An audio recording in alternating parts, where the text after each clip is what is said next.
Buenos días, compañeros y maestra.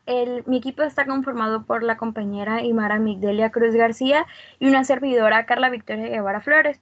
El día de hoy les hablaremos sobre los tipos de dispersión, conceptuando en lo que es la definición y los factores que están involucrados en ella. Primero que nada, nosotros debemos de conocer lo que es el concepto de dispersión. Bueno, esto es conocido como el movimiento de los individuos de una población o de parte de ellos hacia el exterior del área ocupada originalmente por la población. Este es el responsable de la distribución de las especies que hoy en día nosotros podemos apreciar. Una de las mayores ventajas es que permite a los organismos colonizar áreas vacías sin individuos de la misma especie que puedan competir contra ellos. A grandes escalas espaciales o temporales, este proceso tiene amplias implicaciones para la biogeografía a través de eventos de dispersión de larga y corta distancia. Bueno, Charles Darwin fue quien analizó los patrones de distribución geográfica de las especies relacionándolo con sus ideas de la selección natural. Ante esto, él establecía que todos los grandes hechos principales de la distribución geográfica son explicables en la teoría de la migración, junto con la modificación posterior y la multiplicación en nuevas formas. De igual forma, Darwin ilustró este argumento por medio de muchos ejemplos, explicando diferentes patrones biogeográficos, enfatizando el papel de las barreras de dispersión y los medios de dispersión de larga distancia, por los cuales los organismos podían llegar a cruzarlos. Tenemos lo que son los patrones de dispersión. Esto se refiere a cómo se distribuyen los individuos de una población en el espacio en un momento determinado.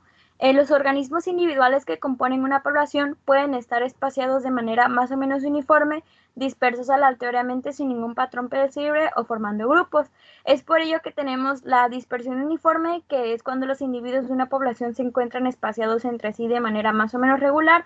Un ejemplo de esto es cuando las plantas que secretan toxinas para inhibir el crecimiento de individuos en las cercanías. Tenemos también la dispersión aleatoria, que es cuando los individuos se distribuyen al azar, es decir, sin tener un patrón predecible. Un ejemplo de esto es los dientes de león o también plantas con semillas dispersas por el viento. Y por último tenemos la dispersión agrupada, que es cuando los individuos tienden a formar grupos. Este tipo de dispersión, puede verse cuando las semillas tienden a caer directamente al suelo, como en el caso de los robles, o en animales cuando estos viven en grupos o en manadas, como lo pueden ser los peces o los elefantes. Bueno, ahora tenemos los tipos de dispersión. Tenemos el primer ejemplo, que es anemocoria, que es cuando las especies que utilizan el viento para la dispersión de sus diasporas. Se utiliza cuando las semillas tienen poco peso y en los árboles cuando se encuentran en zonas ventosas. Un ejemplo de esto es la anastática hierocúntica, que utiliza el método de plantas e infrutescencias rodantes. Estas ruedan transportadas gracias por el viento.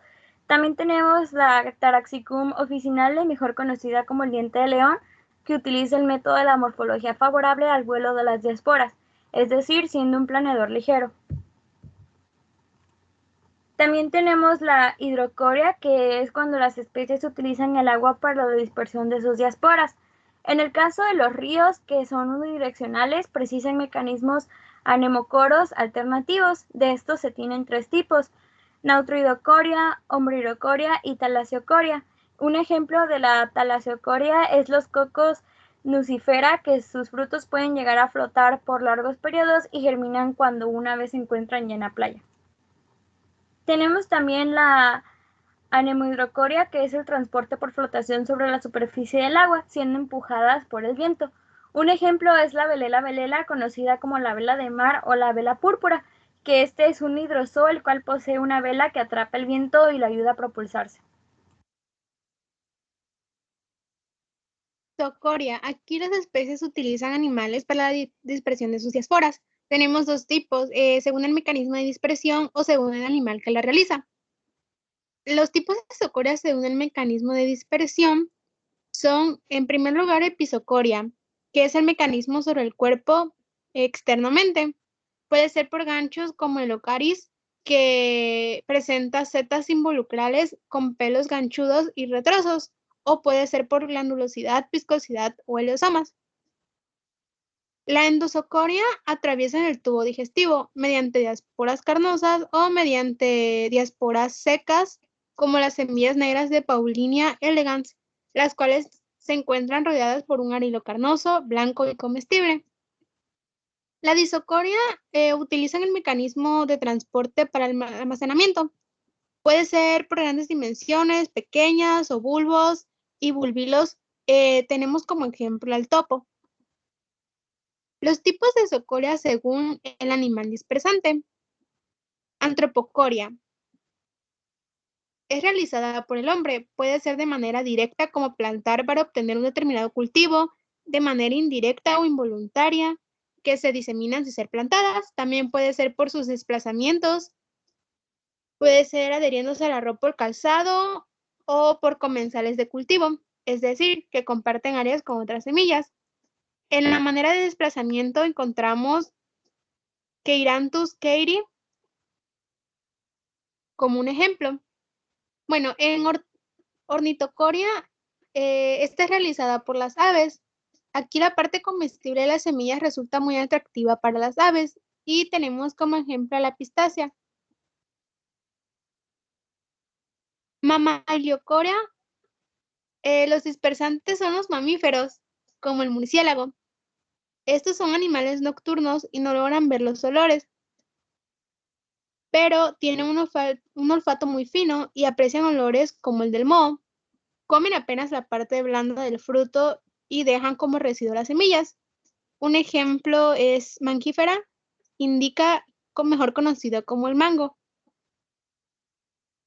La entomocoria tiene como vector a los insectos, como las hormigas, las cuales son atraídas por las semillas de las plantas mirmecocorias, las cuales tienen un accesorio rico en lípidos llamado el aiosoma.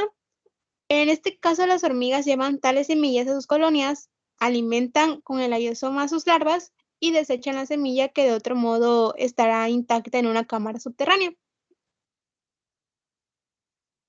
La itiocoria es realizada por los peces. Estos comen frutos o semillas de frutos y luego las dispersan, como en el caso de Posidonia, el cual es el alimento del atún. Y por último, pero no menos importante, tenemos Saurocoria. Aquí los reptiles son los encargados de la dispersión. Puede ser mediante basicarpia o mediante el olor, como en el caso del morus. Bueno, estas son nuestras referencias bibliográficas y esto sería todo de nuestra parte. Gracias por su atención.